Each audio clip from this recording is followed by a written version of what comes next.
یہ جہالت کی بات ہے، یہ بے وقوفی کی بات ہے۔ اس لیے کہ حیض کی تو کم از کم مدت کتنی تھی؟ 3 دن، اور زیادہ سے زیادہ کتنی تھی؟ 10 دن، لیکن نفاس کی تو مدت ہی نہیں ہے۔ اسلام نے نفاس کے لیے کوئی مدت نہیں رکھی۔ کیا مانا؟ اگر ایک عورت کو آج بچہ پیدا ہوا اور 4 گھنٹے کے بعد خون بند ہو گیا، 1 دن کے بعد خون بند ہو گیا، 2 دن کے بعد خون بند ہو گیا، 3 دن کے بعد خون بند ہو گیا، تسلی ہو گئی، یقین ہو گیا کہ بلیڈنگ کے لیے عورت پاک ہو گئی، بس وہ غسل کر سکتی ہے، وہ نماز پڑھ سکتی ہے، وہ روزہ رکھ سکتی ہے، وہ میاں بیوی سے مل سکتی ہے۔ تو اس لیے نفاس کو 40 دن کا قرار دینا یہ بے وقوفی کی بات ہے۔ 40 دن کا مسئلہ یہ ہے کہ ولادت کے بعد بلیڈنگ ہو رہی ہے، اب وہ رکا نہیں خون، صبح آ گیا، پھر شام کو تھوڑا سا آ گیا، اچھا 1 دن نہیں آیا، دوسرے دن پھر آ گیا، تو اب اس کو ہم 40 دن تک دیکھیں گے کہ 40 دن جب تک نہیں گزریں گے ہم سمجھیں گے کہ وہ نفاس ہے۔ اچھا 40 دن کے بعد بھی خون آ رہا ہے تو اب ہم سمجھیں گے کہ استحاضہ ہے، بیماری ہے، وہ نفاس نہیں ہے۔ یعنی اگر 40 دن گزر گئے لیکن خون بند بھی ہوا تو اس کا معنی یہ ہے کہ بیماری ہے، استحاضہ ہے، پھر عورت غسل کرے گی اور عورت نماز بھی پڑھے گی اور عورت روزہ بھی رکھے گی۔ اور اسی طرح دیکھیں کہ اسلام نے عورت کے لیے کتنی رعایت کہ اگر ایام حیض میں ہے، مثلا ایک عورت کی 8 دن کی عادت ہے اور روز کی 5 نمازیں ہیں، اس کا مطلب یہ ہے کہ اس کی تو 40 نمازیں قضا ہو گئی۔ تو اس لیے اسلام کہتا ہے کہ جو حیض کی وجہ سے نمازیں تمہاری چھوٹ گئی اس کے قضا کی ضرورت ہی نہیں ہے، وہ اللہ نے تمہیں معاف کر دیا، کہ اس لیے کہ گویا کہ وہ تم پہ فرض ہی نہیں ہوئی کیونکہ تم پاک ہی نہیں تھی، وہ تو اللہ نے پاک لوگوں پہ فرض کی ہیں۔ تو اس لیے اسلام نے یہ حکم دیا ہے۔ لیکن جہاں تک روزے کا تعلق ہے، کیونکہ روزہ تو سال میں 1 دفعہ آئے گا، سال میں 1 ہی مہینہ ہے رمضان المبارک کا، یعنی عورت کے لیے سال میں 1 دفعہ کے روزے آئیں گے، ہو سکتا ہے 1 روزہ رہ جائے، 2 رہ جائیں، 3 رہ جائیں، 4 رہ جائیں، 8 رہ جائیں، تو اس کے قضا کرنے کا حکم ہے کہ عورت جو ہے وہ اپنے روزے جو اس کے رہ گئے تھے حیض کی وجہ سے ان کو باقاعدہ قضا کرے گی، لیکن اس قضا کی وہ یہ پابند نہیں ہے کہ وہ باقاعدگی سے کہ ترتیب کے ساتھ قضا کرے کہ 8 روزے رہ گئے تو اب 8 دن متواتر روزہ رکھنے، وہ چاہے تو ایک روزہ رکھ لے، وہ چاہے تو 2 روزے رکھ لے، وہ چاہے تو گرمیوں میں روزے نہ رکھے، جب ٹھنڈا موسم آ جائے روزے رکھ لے تاکہ مجھے تکلیف ہی نہ ہو، تو اس کو روزے کی تو قضا کرنی ہوگی، لیکن نماز کی قضا جو ہے عورت کے لیے معاف ہے۔ اور اسی میں ایک مسئلہ یہ بھی یاد رکھ لیں کہ روزے کی قضا ہے یا کوئی عورت نفلی روزہ رکھنا چاہتی ہے، جیسے مثلا سوموار کا روزہ ہے، جیسے مثلا جمعرات کا روزہ ہے، جیسے مثلا 13، 14، 15 کا روزہ ہے، یا کوئی عورت جو ہے ویسے نفلی روزے رکھتی ہے، تو اس کے لیے بھی اسلام نے حکم دیا ہے کہ عورت اپنے خاوند سے اجازت لے کے نفلی روزہ رکھے، کیونکہ ہو سکتا ہے کہ خاوند کو ان دنوں کے اندر ہی آنا ہے گھر میں، ان دنوں کے اندر وہ چھٹی پہ آ رہا ہے اور بیگم کہے جی میں تو روزے کے ساتھ ہوں، تو اسلام منع ہے کہ اسلام نفلی روزے میں بغیر خاوند کی اجازت کے وہ روزہ نہیں رکھ سکتا، بغیر خاوند کی اجازت کے وہ نفلی عبادات میں نہیں اپنے آپ کو صرف کر سکتی۔ حتیٰ کہ بعض علماء نے تو اتنا لکھا ہے کہ میاں بیوی اگر آپس میں ہنس کھیل رہے ہیں، ایک دوسرے سے ملاعبت کر رہے ہیں، تو انہوں نے کہا کہ نفل پڑھنے سے ان کو اللہ زیادہ ثواب دیتے ہیں، کہ نفل سے تو ان کے درجات بلند ہوں گے، لیکن اس سے میاں بیوی میں محبت ہوگی، مودت ہوگی، الفت ہوگی، اور دونوں گناہوں سے بچیں گے اور دونوں جہنم کی آگ سے ہمیشہ کے لیے محفوظ ہو جائیں گے۔ اور اسی طرح ایک احکام یہ بھی دیکھ لیں کہ ہمارے عام طور پر ہماری بہنیں بیٹیاں کہ مثلا عمرے پہ آ رہی ہیں، یا مثال کے طور پہ جناب وہ انڈو پاک سے یا بنگلہ دیش سے یا کسی ملک سے آئی ہے عمرہ کرنے کے لیے یا حج کرنے کے لیے، اچھا اتفاق ایسا ہوتا ہے کہ حج کے دنوں میں اس کو حیض آ گیا، یا عمرے پہ آ رہی تھی اور حیض آ گیا، تو عورتیں اتنا چیختی ہیں اور روتی ہیں کہ میں بڑی بدنصیب تھی اور میں بڑی گناہگار تھی اور میں نعوذ باللہ بہت بری تھی، دیکھو اللہ پاک نے مجھے حج کے دنوں میں پلید کر دیا، میں جناب ناپاک ہوں اور عرفات میں ہوں، اور میں ناپاک ہوں مینا میں ہوں، اور میں ناپاک ہوں مزدلفہ میں ہوں، اور میں ناپاک ہوں احرام میں ہوں۔ تو یہ جاہلیت کی بات ہے، یہ بے وقوفی کی بات ہے۔ آپ اندازہ کریں کہ جب حج پہ حضور تشریف لائے ہیں تو ایام حج میں آتے ہوئے بی بی عائشہ کو حیض آ گیا، بی بی عائشہ رضی اللہ تعالیٰ عنہ حیض کی حالت میں ہیں، تو انہوں نے کہا یا رسول اللہ انا حائض، کوئی بات نہیں تم حج کر لو، حج کرنے کے بعد اگر تمہاری خواہش ہے تو عمرہ کر لینا، ان اللہ کتب علی بنات آدم، ورنہ اگر اللہ چاہتے تو کیا اپنی ازواج مطہرات رسول اللہ کو ان دنوں میں پاک نہیں رکھ سکتے تھے؟ کیا ان کو تکلیف سے روکا نہیں جا سکتا تھا؟ لیکن قیامت تک کے لیے نمونہ بننا تھا حضور کی بیویوں نے، اس لیے جب بی بی آئی ہے حج پہ تو بی بی عائشہ کو حیض آ گیا، جب حضور حج سے جانے لگے تو بی بی صفیہ کو حیض آ گیا۔ تو اس کے بعد انہوں نے کہا کہ یا رسول اللہ صفیہ حاضر، کہ بی بی صفیہ حیض کی حالت میں ہے، اور فرمایا حابستنا، اور کیا وہ ہمیں روکنے والی ہے؟ طواف زیارت کیا اس نے کہ نہیں کیا؟ انہوں نے کہا سر طواف زیارت تو کر چکی ہے لیکن طواف الوداع نہیں کیا۔ حضور نے فرمایا کہ حیض والی عورت کو طواف الوداع معاف ہے، طواف الوداع کے بغیر وہ جا سکتی ہے لیکن طواف زیارت کے بغیر وہ نہیں جا سکتی ہے۔ تو اسی لیے میرے عزیز ایک مسئلہ سمجھ لیں کہ مثلاً عورت اپنے ملک سے آ رہی تھی اور جب وہ میقات پہ پہنچی،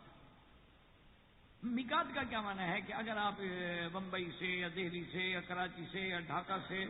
ایئرپورٹ ہوائی جہاز پہ آ رہے ہیں تو پھر آپ کو احرام اپنے ایئرپورٹ سے باندھنا چاہیے یا جہاز کے اندر آپ کو احرام باندھنا چاہیے۔ تو ایک مسئلہ سمجھ رہے ہیں کہ عورت اگر اس وقت حیض میں ہے تو کوئی حرج نہیں، کوئی منع نہیں، کوئی شریعت اس کو منع نہیں کرتی، وہ عورت غسل کرے، لیکن یہ غسل صفائی کے لیے ہوگا، یہ غسل پاکی کے لیے نہیں ہوگا۔ غسل کرنے کے بعد باقاعدہ عورت نماز نہیں پڑھے گی اور نیت کرے گی لبیک بعمرۃ لبیک اللہم لبیک لبیک لا شریک لک لبیک۔ اور ساتھ یہ بات بھی سمجھ لیں کہ ہمارے ہاں ایک رواج بن گیا ہے کہ جب عورت احرام باندھتی ہے تو وہ سر پہ ایک سفید قسم کا رومال باندھ لیتی ہے اور وہ سمجھتی ہے میرا احرام ہے، اور اگر یہ کھل گیا تو احرام کھل گیا، تو یہ بالکل بے وقوفی کی بات ہے اور جاہلیت کی بات ہے۔ عورت کے احرام کے لیے کسی کپڑے کی ضرورت نہیں ہوتی، بلکہ جس لباس میں عورت موجود ہے، جو اس کے سر پہ دوپٹہ ہے وہی اس کا کافی ہے، نہ اس کو کپڑا باندھے۔ اور سب سے بڑی غلطی یہ ہوتی ہے کہ بعض میری بیٹیاں وہ رومال باندھ لیتی ہیں اور اس کے بعد نماز کا وقت ہے تو مسح بھی اس کے اوپر کرتی ہیں، وہ مسح بھی نہیں ہوتا، وضو بھی نہیں ہوتا، نماز بھی نہیں ہوتی، کیونکہ وہ کپڑا تو آپ نے بلا ضرورت باندھا ہوا۔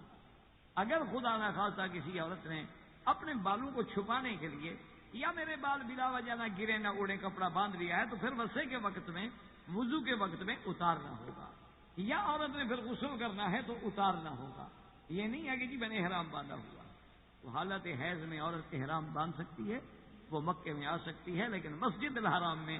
حرم میں داخل نہیں ہو سکتی، مسجد رسول اللہ میں داخل نہیں ہو سکتی، اپنے گھر میں رہے اور جس دن پاک ہو جائے اسی دن غسل کرے، اور غسل سادہ پانی سے اور بغیر خوشبو والے صابن سے غسل کر کے وہ جا کے طواف کرے، صفا مروہ دوڑے اور اپنے بال کٹوا دے، وہ احرام سے فارغ ہو جائے گی۔ تو اس لیے یہ احکام جو ہے عورتوں کے لیے سیکھنا ضروری ہے۔ اور اسی طرح ایک بات یاد رکھیں کہ عورت کا میک اپ یا سنگار کرنا یہ سنت ہے، ضروری ہے۔ اسلام حکم دیتا ہے کہ عورت اپنے گھر میں میلی کچیلی نہ رہے، عورت اپنے گھر میں اجڑے ہوئے لباس میں نہ رہے، تاکہ خامد کو دیکھ کے نفرت پیدا نہ ہو، خامد کو دیکھ کے اس کے دل میں بعد پیدا نہ ہو۔ اور عورت کے بدن سے اب 2 دن غسل نہیں کیا ہے تو اس کے رواہ کریا ہے تو صاف بات ہے کہ خامد کو نفرت پیدا ہوگی۔ اس لیے حکم ہے کہ عورت غسل کرے، عورت اپنے بدن پہ خوشبو لگائے، عورت اچھے سے اچھا کپڑا پہنے۔ عورت کے لیے تو اسلام نے ریشم بھی حلال کیا، عورت کے لیے اسلام نے سونا بھی حلال کیا، عورت کے لیے اسلام نے ہر قسم کا کپڑا جو ہے وہ حلال کیا ہے۔ وہ کپڑے پہنے، اچھا لباس پہنے، میک اپ کرے، سنگار کرے، لیکن ایک بات کا خیال رکھیں کہ بعض عورتیں لپسٹک استعمال کرتی ہیں، سرخی جسے ہم کہتے ہیں، یا مسی استعمال کرتی ہیں، لیکن اس میں ایک چیز کا خیال رکھیں کہ کیا وہ لپسٹک ان قسم کی تو نہیں جس سے تہ جم جاتی ہو ہونٹوں پہ۔ اگر تو ہونٹوں پہ تہ جم جاتی ہے اور اس کے اندر پانی نہیں جاتا تو پھر تو وضو نہیں ہوگا، آپ کا غسل بھی نہیں ہوگا اور وضو بھی نہیں ہوگا۔ لیکن بعض لپسٹک ایسی ہوتی ہے جس کا رنگ تو آتا ہے لیکن تہ نہیں بنتی، جیسے مہندی کا رنگ تو آتا ہے ہاتھ میں لیکن تہ نہیں بنتی۔ تو مہندی میں ہاتھ میں لگی ہو تو وضو کر سکتے ہیں آپ، غسل کر سکتے ہیں، تو اسی طرح اس لپسٹک کا بھی کوئی حرج نہیں۔ اسی طریقے سے یاد رکھیں، البتہ جو ہاتھوں پہ میری بیٹیاں نیل پالش لگاتی ہیں اس میں عام طور پہ تہ بن جاتی ہے، یعنی ایک پردہ سا آ جاتا ہے ناخن کے اوپر اور ناخن کے اندر وہ پانی نہیں جاتا۔ اس کو تو فقہا نے اتنا لکھا ہے کہ آپ سیمنٹ کا کام کر رہے ہیں، سیمنٹ لگ گیا، آپ کو جبس کا کام کر رہے ہیں، جبس لگ گئی، عورت آٹا گوندھ رہی تھی، آٹا خشک ہو کے جم گیا، اس کے اندر پانی نہیں پہنچا تو پھر آپ کا نہ وضو ہوگا نہ آپ کا غسل ہوگا، وہ ہر حال میں آپ کو ریموو کرنا پڑے گا۔ اسی لیے جو میری بیٹیاں ناخن بڑھا لیتی ہیں یہ شریعت کے خلاف ہے، یہ اسلام کے خلاف ہے، بلکہ سنن الانبیاء والمرسلین ہے کہ مرد ہوں یا عورت ہوں ہفتے میں ایک دفعہ اپنے ناخنوں کو کاٹا جائے، زیادہ سے زیادہ 15 دن، اور اس سے زیادہ جو ہے زیادہ سے زیادہ فقہا نے 1 میں 40 دن تک، لیکن کراہت کے ساتھ اجازت دی ہے۔ اس سے زیادہ اپنے ناخنوں کا بڑھانا، ناخنوں کو لمبا کرنا، ناخنوں کو گول کرنا اور تیز کرنا فیشن کے لیے، یہ بالکل ناجائز ہے، بالکل حرام ہے اور بالکل خطرناک بھی ہے۔ لیکن اگر انسان میاں بیوی لیٹے ہوئے ہیں اور بدقسمتی سے وہ اس کا ایک ہاتھ جو ہے خاوند کی آنکھوں پہ لگ گیا انشاءاللہ، تو ہمیشہ کے لیے اللہ کی رحمت سے خاوند نابینا ہو جائے گا، شاید آپریشن کے قابل بھی نہ رہے۔ اتنا لمبا ناخن جس کی آنکھ میں جائے گا تو کیا کرے گا غریب؟ تو اس لیے اسلام نے اگر منع کیا ہے، ہاں تم نے اگر بطور ہتھیار اپنے پاس رکھنا ہے کہ تاکہ خاوند کو لڑائی ہو تو میں ناخنوں سے ٹھیک کر سکوں، تو آپ اپنے آپ کو بلی کیوں بناتی ہیں؟ آپ اپنے آپ کو جانور کیوں بناتی ہیں؟ آپ اپنی زبان میں اتنا اثر پیدا کریں، اپنے اخلاق میں اتنا اثر پیدا کریں۔ میرے ایک دوست تھے، بہت بڑے لیڈر بھی تھے اور بہت بڑے عالم بھی تھے اور بہت بڑا آدمی تھا۔ مجھے یاد ہے ایک دن ہم ان کے ساتھ بیٹھے ہوئے تھے، اچھا نام بھی ماشاءاللہ ان کا رحمت اللہ تھا، علامہ رحمت اللہ ارشد کہلاتے تھے۔ تو ایک دوست نے اس سے کہا کہ علامہ صاحب آپ میں ایک بڑی سستی ہے یار۔ تو نے کہا یار اتنی بڑی شخصیت ہو، تمہارے جہاں لاکھوں چاہنے والے ہیں تو لاکھوں دشمن بھی ہے، تو جس آدمی کے لاکھوں چاہنے والے ہوں اس کے لاکھوں مخالف بھی تو ہوتے ہیں۔ تو خدا کے بندے تم اپنے گھر میں نہ کوئی تمہارے پاس اسلحہ ہے، نہ تمہارے پاس پسٹل ہے، اور تیرے لیے کیا مشکل بات؟ یعنی تیرے ٹیلی فون پہ اگر چاہو تو تیرے نوکروں کے لائسنس بن سکتے ہیں، تو گھر میں کچھ نہ کچھ رکھا کرو۔ اس نے کہا یار آدمی اپنے اندر ایسی اخلاقی ضرورت کیوں نہ پیدا کرے کہ دشمن جب ہتھیار اٹھائے تو اس کے ہتھیار جھک جائیں، ورنہ پسٹل سے کیا ہو جائے گا؟ بڑے بڑے لوگ جن کے پاس تمام دنیا کے جدید اسلحے تھے، جب وہ مار ڈالے گئے تو ان کو اسلحے نے کون سا بچا لیا ہے؟ بڑے بڑے لوگ جن کی سیکورٹی کے اتنے بڑے عالم تھا کہ تصور نہیں ہو سکتا۔ موت کا ایک دن مقرر ہے، ہمارے اندر ایسے حالات پیدا ہوں، ہم اپنے اندر ایسے جوہر پیدا کریں کہ ہمیں دیکھنے کے بعد دشمنوں کی تلواریں خود بخود جھک جائیں، دشمنوں کی بندوق کے نالے جو ہیں وہ خود بخود نیچے ہو جائیں، اور وہ سب سے زیادہ بڑا اسلحہ ہے۔ اس لیے یاد رکھیں کہ عورتوں کا ناخن بڑھانا شریعت میں ناجائز ہے۔ ایک اچھی طرح بات سمجھ۔ اچھا اسی طرح عورتوں کے بدن پہ بال جو ہیں ان کے لیے بھی شریعت کا حکم یہ ہے کہ وہ ہر ہفتے میں صفائی کرنا ضروری ہے، یعنی اس کے زیر ناف بال جو ہیں ان کا ہفتے میں ایک دفعہ، اور یا 15 دن میں یا زیادہ سے زیادہ 40 دن میں۔ یہ نہیں ہے کہ کافروں کی نقالی میں اور سکھوں کی نقالی میں اور دشمنوں کی نقالی میں آ کر عورتیں اپنے بالوں کو چھوڑ دیتی ہیں۔ بغل کے بالوں کو آج کل تو میں نے دیکھا، اللہ معاف کرے ہمارے نوجوان اتنے اتنے بڑے بال ہیں بغل میں، اللہ معاف کرے، یعنی دیکھتے ہوئے آدمی کو الٹی آ جاتی ہے۔ معلوم ہوئی ایک ایسی چیز جس کو اسلام کہتا ہے ازالہ ہے، زائل کرو، اس کا معنی ہے کہ اس کے اندر کوئی خرابی ہے۔ تو اس لیے عورتوں کو اپنے بغل کے بال ہوں یا زیر ناف بال، عورت کے لیے افضل یہ ہے کہ وہ کریم استعمال کرے یا کوئی دوائی استعمال کرے، لیکن اگر کوئی عورت بلیڈ استعمال کرے تو منع نہیں ہے، لیکن البتہ فقہا نے کراہت رکھی ہے کہ کراہت کے ساتھ جائز ہے، لیکن اگر استعمال کرے تو کوئی منع نہیں ہے کہ جس کو ہم حرام کہہ سکیں۔ اسی طرح آپ یاد رکھیں کہ عورتوں کے لیے مثلاً لباس ہے، اسلام کہتا ہے عورت لباس پہنے، اعلیٰ سے اعلیٰ لباس پہنے، اچھے سے اچھا لباس پہنے، اور اللہ نے اگر پیسہ دیا ہے تو اس کی نعمتوں کا اثر اس کے بدن پہ نظر آئے۔ یہ نہیں ہے کہ میلی کچیلی اور بالکل فقیرانہ لباس میں رہے، یہ اسلام نہیں کہتا، بلکہ حدیث میں ہے کہ اچھی عورت تو وہ ہے کہ خاوند کی نظر پڑے تو خاوند خوش ہو جائے۔ اسی لیے ایک عرب کی ایک بہت بڑی ذہین عورت تھی، اور وہ یعنی آراب تھی، بدر کے رہنے والی تھی، اور بہت بڑی یعنی معروف قسم کی عورت گزری ہے۔ تو جب اس کے بیٹی کی شادی ہوئی تو اپنی اس بیٹی کو اس نے کہا کہ میری بیٹی، میری صرف ایک نصیحت پلے باندھ لینا، اب ساری تقریر میں تمہیں کر نہیں سکتی کہ ایک ایک بات کا تمہیں درس دوں، ایک میری نصیحت کا یاد رکھ لینا کہ تمہاری شادی ہو رہی ہے، تیرے خاوند کو تیرے بدن سے تیرے کپڑوں سے کبھی بدبو نہ آئے، اس کو ہمیشہ خوشبو آئے۔ اگر تم نے صرف میری اس بات میں عمل کیا تیرا گھر کبھی برباد نہیں ہوگا، تیرا گھر جو ہے وہ ہمیشہ آباد ہے۔ تو اس لیے اسلام جو ہے، آپ حیران ہوں گے کہ پہلے زمانے عرب میں، زمانے جاہلیت میں عرب سرداروں کی عورتیں جو تھیں وہ عطر سے پہچانی جاتی تھیں، یعنی بعض عورتوں کی پسندیدہ چیز جو تھی عنبر تھا تو عنبریہ کہلاتی تھی، اور بعض کا مشک تھی، بعض کا گلاب تھا، بعض کا ورد تھا، تو وہ اتنا یعنی اپنے آپ کو خوشبو میں بسا کے رکھتی تھی. لیکن فرق یہ ہے کہ عورت کی خوشبو خامد کے لیے ہو، عورت کی خوشبو غیروں کے لیے نہ ہو. عورت کا میک اپ، عورت کا سنگار، عورت کا لباس خامد کے لیے ہو، دوسروں کے لیے نہ ہو. صرف اسلام اس سے منع کرتا ہے. اور اسی طرح یاد رکھیں کہ عورت کے لیے ضروری یہ ہے کہ لباس ساتر ہو. کیا معنی؟ اتنا باریک نہ ہو کہ اس کا بدن نظر آئے. حضور نے فرمایا رب قاسیات عاریات، بہت ساری عورتیں ایسی ہوتی ہیں جو بظاہر کپڑے پہنے ہوئے ہیں لیکن اصولاً وہ عریاں ہوتی ہیں. اسی طرح عورت کا لباس اتنا ٹائٹ نہ ہو کہ اس کا ہر عضو جو ہے وہ لباس سے نظر آ رہا ہو، تو پھر لباس پہننے کی کیا ضرورت ہے؟ اگر اس کے بدن کو لباس الٹا اجاگر کر رہا ہے، اس کے سینے کے ابھار کو ظاہر کر رہا ہے، اس کے ہر بدن کے حصے کو ظاہر کر رہا ہے، اس کے کمر کے طول و عرض کو ظاہر کر رہا ہے، تو ایسے لباس سے بھی اسلام نے منع کیا ہے کہ وَلْيَضْرِبْنَ بِخُمُرِهِنَّ عَلَىٰ جُيُوبِهِنَّ. اور اسی طرح اللہ نے فرمایا کہ لباس کیوں ہوتا ہے؟ یواری سوآتکم وریشا ولباس التقویٰ ذالک خیر. یہ لباس تو ہے اسی لیے کہ تیرے جسم کو چھپا کے رکھے، اس لیے تو نہیں ہے کہ وہ تیرے جسم کے اعضاء کو ابھارنے کا اور اس میں شہوانیت انگیز جذبات پیدا کرنے کا ذریعہ بنے. اسی طرح اسلام نے عورت کے لیے یعنی اپنے گھر میں اگر سنگار کرتی ہے اور خامد کا انتظار کرتی ہے، حضور نے فرمایا اس کو اس مجاہد کے برابر ثواب ملے گا جو سرحد پہ گھوڑا باندھ کے مسلمانوں کی حفاظت کے لیے بیٹھا ہوا ہے. کہ اس عورت نے بھی اپنے آپ کو تیار رکھا ہے تاکہ میرا خامن جو ہے وہ گناہوں سے محفوظ رہے، میرا خامن جو ہے وہ جہنم میں جانے سے محفوظ رہے. اس لیے اسلام. اچھا، اسی طرح ایک بات یاد رکھیں کہ بعض عورتیں ایک ایسا لباس پہنتی ہیں، مثلا جین کی پینٹ پہن لی،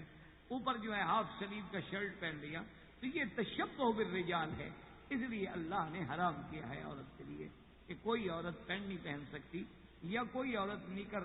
یا عورت ایسا لباس جو خاص طور پہ مردوں کے لیے ہے اور مردوں کے استعمال میں ہوتا ہے. ایسی عورتوں پہ بھی اللہ نے لعنت بھیجی ہے. المتشبہین والمتشبہات، کہ مرد ایسا لباس پہنے جو عورتوں کا ہے یا عورتیں ایسا لباس پہنے جو مردوں کا ہے، وہ اسلام نے اس پہ لعنت بھیجی ہے اور پابندی لگا دی ہے. ہاں البتہ ایک بات ہے کہ مثلا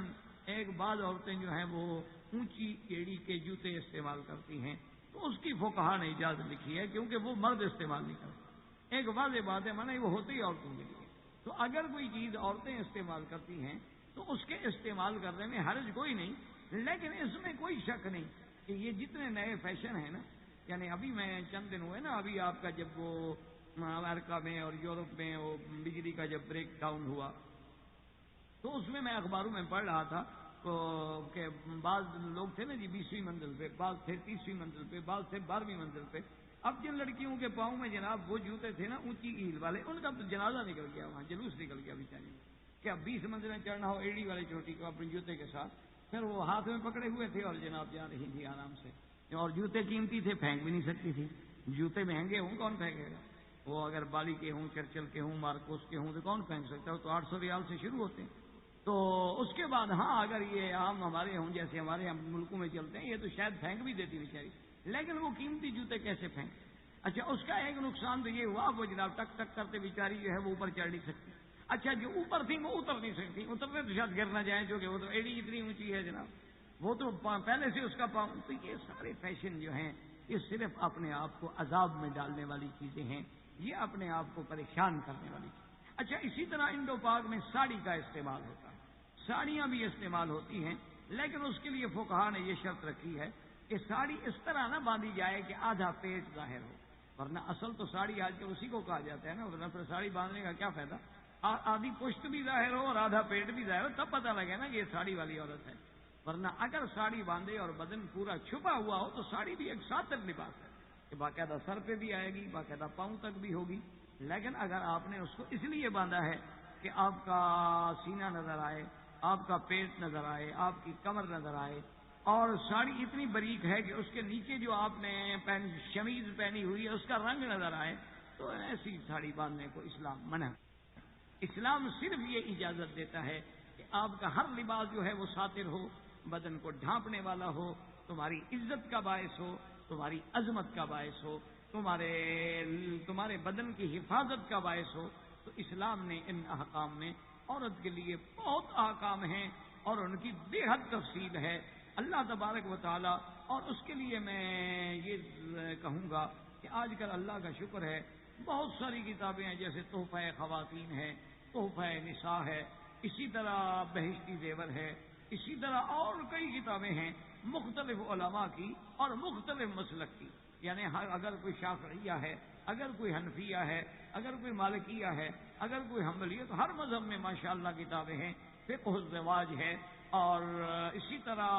مسائل نساء ہیں، المرأۃ المسلمہ ہے، اسی طرح اور بہت سی بھی کتابیں ہیں. تو بہتر یہ ہوگا کہ ہر عورت کم از کم اپنے گھر میں ان دینی کتابوں کو رکھے اور ان کا تھوڑا تھوڑا مطالعہ کرتی رہے. کبھی 5 منٹ پڑھ لیا، کبھی 10 منٹ پڑھ لیا، تاکہ اس کو پتہ چلے کہ طہارت کیا ہے، اس کو پتہ چلے صلاۃ کیا ہے، اس کو پتہ چلے زکوٰۃ کیا ہے، اور اس کو پتہ چلے کہ لباس کا میرے لیے کیا احکام ہے. اب ہمارے ہاں دیہاتوں میں کانوں میں اتنی بالیاں ہوتی ہیں ماشاءاللہ، اللہ پاک رحمت کرے کہ لائن لگی ہوئی ہوتی ہے. اچھا، وہ بالیاں اتنی تنگ ہوتی ہیں کہ سوراخ میں پانی ہی نہیں جاتا، تو غسل نہیں ہوگا. غسل نہیں ہوگا تو اس کا معنی یہ ہے کہ نہ نماز ہوگی نہ روزہ ہوگا، کیونکہ اللہ تبارک و تعالیٰ بغیر پاکی کے تو نماز قبول ہی نہیں فرماتے، اور بغیر حلال کے اللہ پاک صدقہ قبول نہیں فرماتے. اس لیے ان کے لیے یہ ضروری ہے کہ وہ اہتمام کریں اور اپنے گھروں میں وہ کتابیں رکھیں تاکہ ان کو شریعت کے احکام کا پتہ ہو. اور یقین کریں، یہ ابھی قریب میں ایک سیمینار ہوا تھا جس میں تقریباً 40 سے زیادہ ملکوں کے بڑے بڑے عالمی ڈاکٹر جو ہیں، یعنی جو بڑے نامور ڈاکٹر ہیں، جسے آپ کہتے ہیں کہ یہ ماشاءاللہ ورلڈ فیمس قسم کے لوگ ہیں، تو ان کو جمع کیا گیا تھا یہ ایڈز کے خلاف کہ یہ ایڈز کی بیماری پھیل گئی، یہ بیماری ہو گئی، یہ بیماری ہو گئی، یہ گندگی ہو گئی، اسقاط حمل ہو گئے، فلاں ہو گیا، فلاں ہو گیا، فلاں ہو گیا. تو اس کے لیے وہ سیمینار تھا کہ اس کے توڑ کا حل کیا ہو.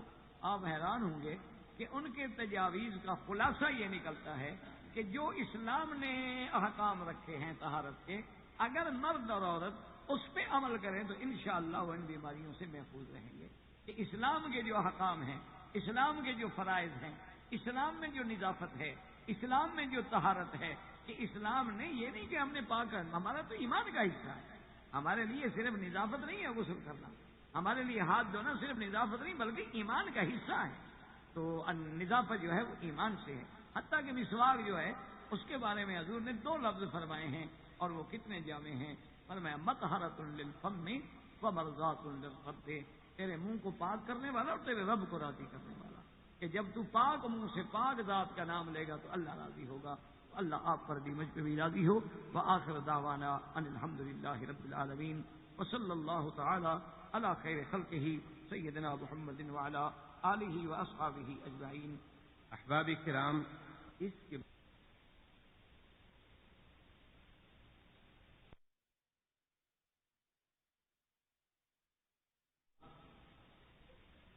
جب وہ اسلام کو نہیں مانتے، قرآن کو نہیں مانتے، جب وہ حضور صلی اللہ علیہ وسلم سرکار دو عالم کی نبوت و رسالت کو نہیں مانتے، تو ان سے ہم ایک عورت کے مقام پہ کیا بات کریں؟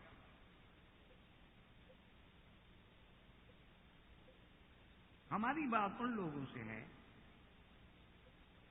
جو اپنے آپ کو مسلمان کہتے ہیں اور اسی ضمن میں وہ باتیں اگر دوسرے حضرات کو اپیل کرتی ہیں تو وہ بھی غور کریں. یعنی وہ دور نہ جائیں، وہ عصر حاضر کے تقاضوں میں، عصر حاضر میں عورت کو دیکھیں اور اسلام کے اینک میں، اسلام کے قوانین کی نظر میں، قرآن کی نظر میں، حدیث کی نظر میں بھی عورت کو پہچانیں. تو انشاءاللہ انہیں بھی یہ واضح بات محسوس ہوگی. ایک ہوتا ہے ضد کا تو دنیا میں کوئی علاج نہیں. ایک مثل مشہور ہے، ایک آدمی نے کہا کہ میں لاہور گیا تھا یا ملتان گیا تھا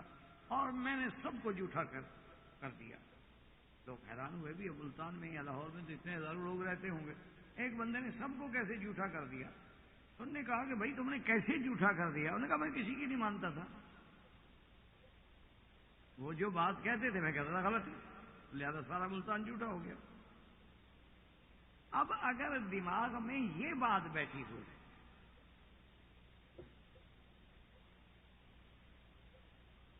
تو ان کا تو آپ میرے بھائی کوئی حل کر ہی نہیں سکتے، تو لہذا ان کے غم میں آپ دبلے نہ ہوں کہ جی ہمیں مغرب کیا کہے گا اور ہمیں یورپ کیا کہے گا اور ہمیں ترقیاتی دنیا کیا کہے گی، تو ان کے غم